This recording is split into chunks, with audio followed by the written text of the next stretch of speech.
Okay, di buwelta na kita sa satuyang programa Legally Yours, GB. Minta kaya tamang-tama, yaw na po ang satuyang pag-iribaman. Ang satuyang kasabay-sabay manig sa programa si Attorney Bart, right, Attorney Bart. Welcome giraray, pakipos giraray suputi diyan na butones sa kwan mo. Nakahawol si Attorney Bart. Attorney Bart, good morning. Good morning tabi sa Indogabos. Happy Labor Day. Yan. Sa gabos na mga obreros po. Opo. Tapos advance Happy Press Freedom Day sa May 3. Sunudan sa mga taga media. Sa broadcast print media, television. Mabuhay ang uring manggagawa. Ayan, magandang yan. Tamang-tama susundon. So, press freedom. Both ini mga emplyados, gobyerno yung pampubliko. Yes. Yes. Yan. Itong Mayo 1, garupig celebrar ini kan laban ka ito kang kinaban para sa ibaba sa 8 oras ang trabaho. Saka ito, may mga nagdo-12 oras, may mga 10 oras na trabaho. Pigagad din na mag-8 oras may 8 oras nga sa trabaho. May 8 oras na magpahingalo, magkaturog. May 8 oras man niya ako sa sadiri ko. Para sa inpaso, garo dumang binaranga tiguro 8 oras. So sarong aldaw. Kaya 8 oras piglalaban ito kan mga workers. Nagkaigwa dakulang rally sa Chicago, May 4, pero ginibo na nindang May 1. May nagkagaradaan dahil duman sa rallying ito. Naging mitsa naman ito para talagang i-considerar kang intirong kinaban na ang workday dapat 8 oras lang. Pag nagpatrabaho ka po ni sobra sa 8 oras, igwa na dapat ng overtime pay. Diyan pala nagpoon iyan. Taka ito, grabe ang pagtios kang kinabanta. Igwa ka ni mga 16 oras na trabaho. Pag luwas mo sa trabaho, makaturog ka na sana. Dahil ka ng oras para sa sadiri mo. So, dapat nga maging makatawo man. Tanata nagtatrabaho sa tawo para sa sadiri ninda o pamilya ninda. Kung puro na sana sa trabaho, bako naman healthy baga. Diyan pala na nagpoon. Diyan na na-standardize. So, gabos na mga rekisito sa pagtrabaho. Yes, 8 hours. Protection sa uring manggagawa. Yes. 8-hour labor law. Diyan pala na nagpoon. Mga anong taon iyan tabi, Attorney Bart? Haluyon na, 1903 yata yan o somewhere there. Sa mga dekadang iyan. Di pa yata nag-Gera Mundial numero 2. Baka Gera Mundial numero 1 pa nga. Baka 18 something pa, 98. Sige, di bueno. Ano ang yaon dyan na nakapalaman sa satuyang mga dapat pag-urulayan? Go ahead tabi, Attorney Bart. Ining kuan garo ibinagay ko man sa sinulog kong mapula. Tapag pula. Magbayo garo nagpurulaan mga labor, color kang labor. Anyway, ini error qui non resistur approbatur. Error, qui non resistur approbatur. Sa English, an error which is not resisted is approved. Error. Ki non. Ang ki kaya which is. Tapos non, not. Resistor, to resist. Which is not resisted, approbatur. Is approved. Pigagamit ini kung dumanbaga sa hearing. Nagaparaapot sa sarong abogado duman sa testigos mo. Tapos apot niya sarala naman o bako naman tama. Dapat nag-object. So abogado kang pigapot. Kung di siya mag-object, waive niya so right to object. Ngaya depende kaya kung nasa direct examination or nasa cross examination. Tas sa direct examination, di ka pwede mag-apot ng leading questions. Dapat anapot mo factual sana. So, di ka pwede magsabing, bako ngayong araw ka ini, leading iyan. Sa cross-examination, pwede ka mag-apot ng leading. Bako daw ngayon tama ini, yes or no, garo araw ka yan. Pwede ka nag-leading questions. Pero, in no instance are you allowed to ask misleading questions. Oh. Iba itong misleading, iba itong leading. Oho. Ang leading, so, bako daw ngaya, bako daw ngaya, ago mo ini? Oh. Kung magsabi kang, bako daw ngaya, aki mo ini? Pwede ka mag-object, misleading, Your Honor, bako man ini? Aki, ago mo ini? Something. Bako daw niyan ngaran mo, arog ka ini? Kung sa misleading, gusto sabihin, pipirsumir mo ang sarong bagay na dai pa man napuprove misleading. Gusto sabihin, na pipresume mo na totoo, pero dai pa man napuprove na totoo. Misleading. Anyway, digdi siguro sa arog kay di man sa tuya sa sosyudad, human ini. Na? Kung an error, an sarong sala, na dai mo po pig kontra, o pig resistiran, o pig korektar. Oho. Pig aprobaran mo. Yan. Yan ang magagamit sa oras na pagbuhay-buhay. Ginalakting maxim na yan. Yan. Ang ano man na salat, na pigtuliran mo. Tuliran mo. Aprobado mo. Gusto sabihin, inaprobaran mo. Yan. Logical yan, no? Logically, inaprobaran mo. Logical, inaprobaran. Pero dahil man gusto sabihin, tabi, Sir Pio, na Opo. ang pagkontra, saro sa ng paagi. Oho. Dakol na paagi, ning pagkontra. Oho. Dahil man tamili, kontraon mo, gadanon mo, badilon mo, bungag na. May mga paagi, takon mainit baga, dipisil mong sabaton ang init sa init. Yan, aha. Pipalipot ko na. Aha. Tapos may mga paagi kung paano paliwanag kan sa imo. Sabi na baga, sa maray na hororo, nahurosan? Yeah! Kalsona. Ayos. Siguro tabi, Sir Pio, Sige. gusto kong simbagon ining sa mga apot sa tuya. Sige, tamang-tama. Builuhan ta yan.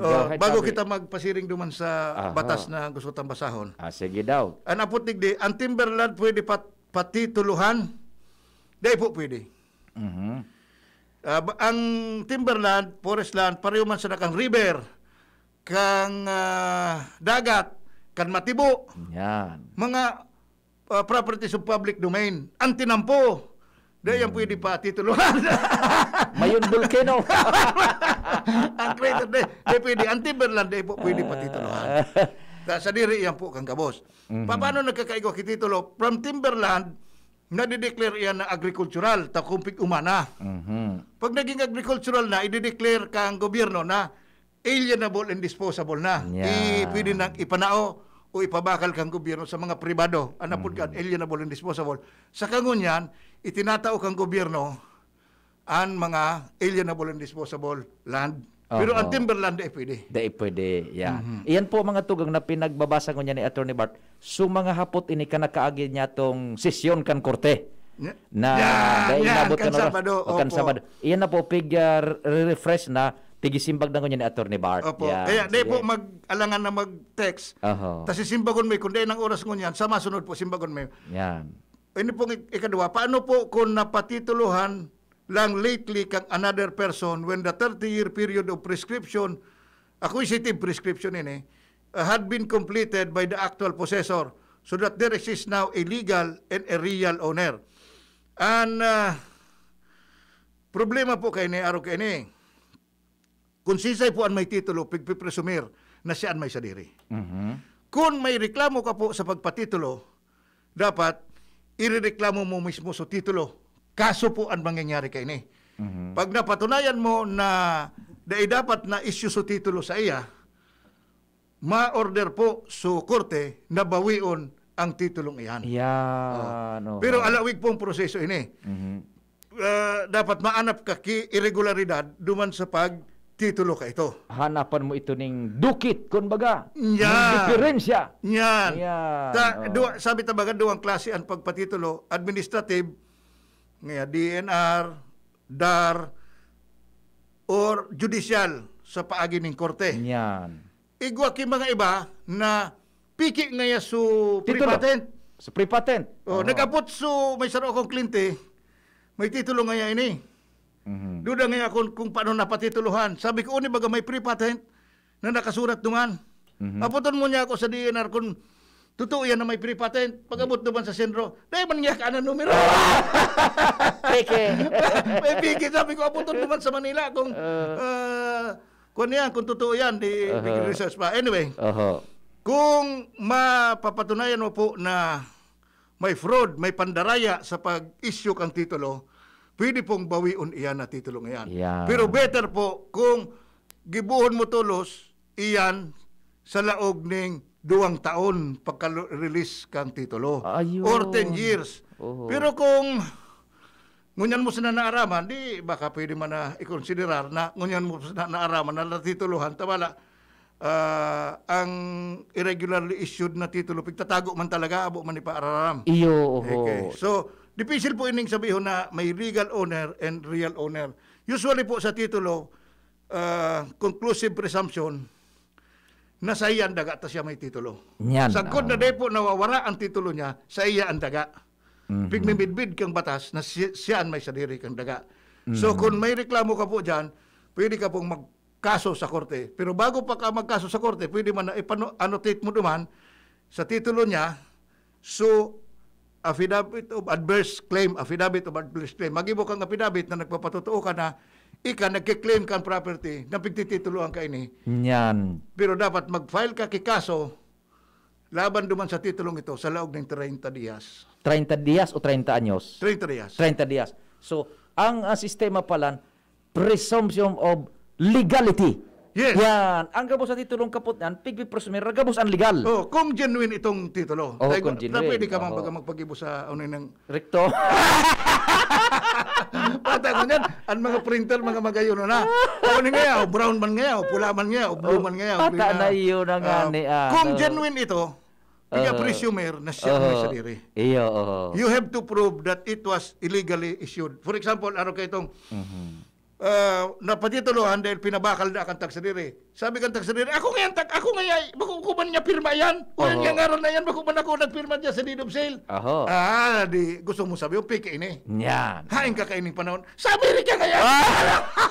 Di yun nagkugan-kugan sa Amerika. Oo. Paano niya ako napatunayan na uning yan sa passport ko, uning yan sa ticket ko. Anyway, kung may mga kwan, adalan na maray, kung makimaray na abogado para lumaban. Ano may land title ini? Kaya, ini sigatulo, kaya ini, nasalaan pagpa-land title kay ini. Kung duman ka sa Penro, Provincial Environment and Natural Resources Office, 10032 RA, haputon ngo nay kung may land title. Kung dai, pwede kami magpa-land title. Yes. Ayan. Pero kung may titulo po yan, dai ka mo tatawang kititulo. Taday man pwedeng 2 titulo sa sarong daga. Okay. Sige. Good morning po, Sir Pio, Inisulast and Attorney. Ang query ko, ask ko lang po, ipaano po ang process ng paggawa ng land title samantalang buo pa yung lupa ng papa ko na minana ng tatay niya sa lolo nila.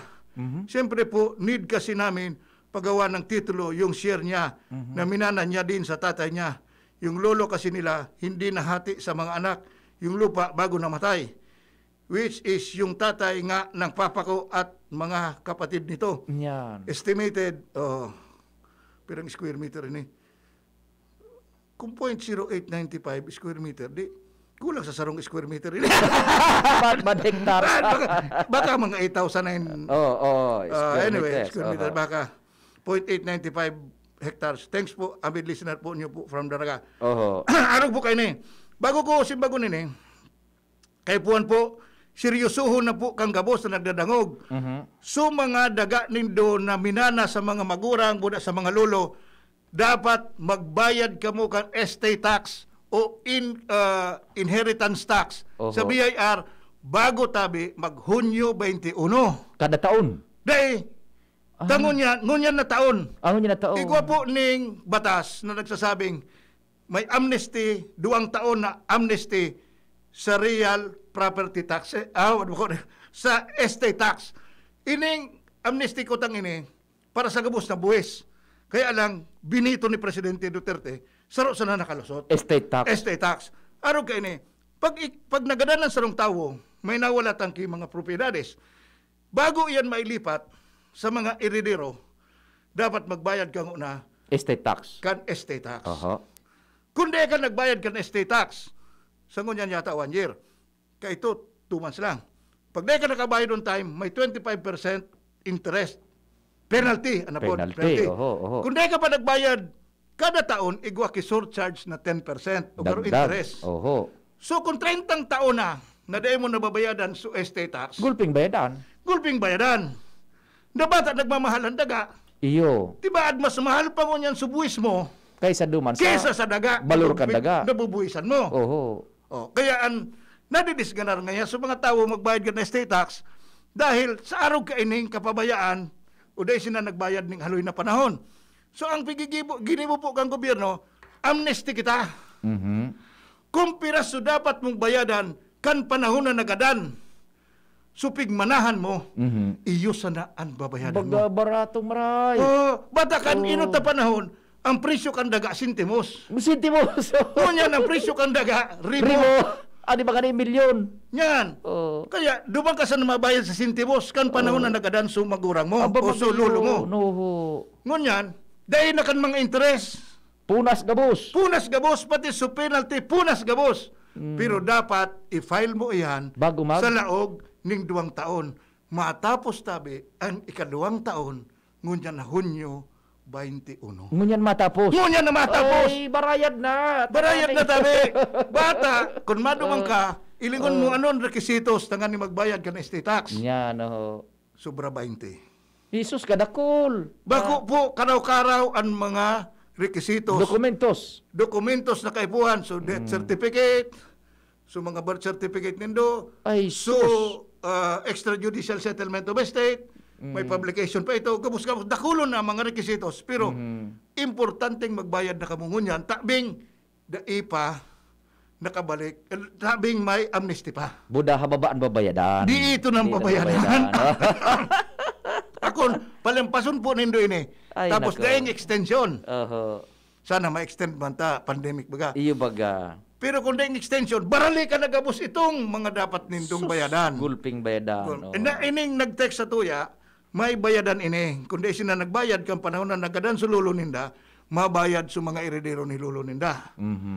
Tanagada na naman kung ama naman niya, kung gada naman sa ama niya, mama na naman sa mga aki niya, kaya itong nagada na ito.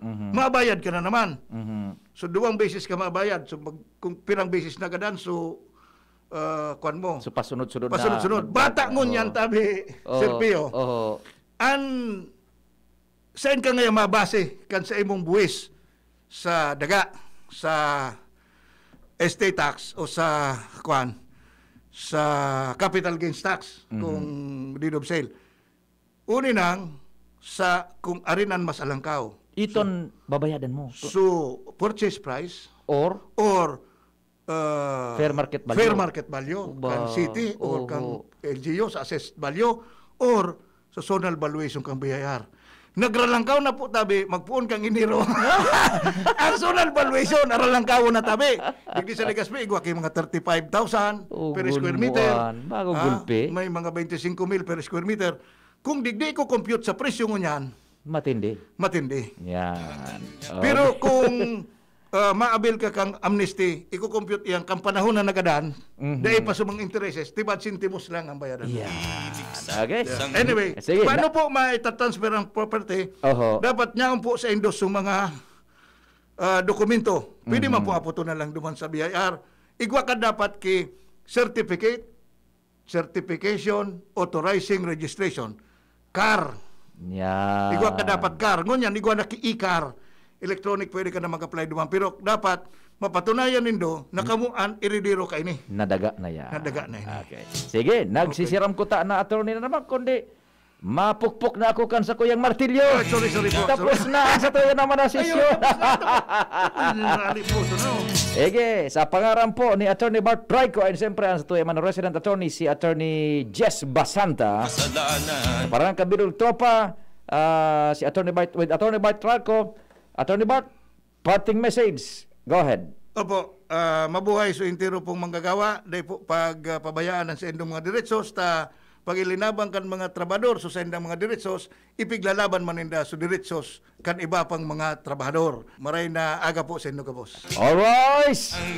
Court is now adjourned.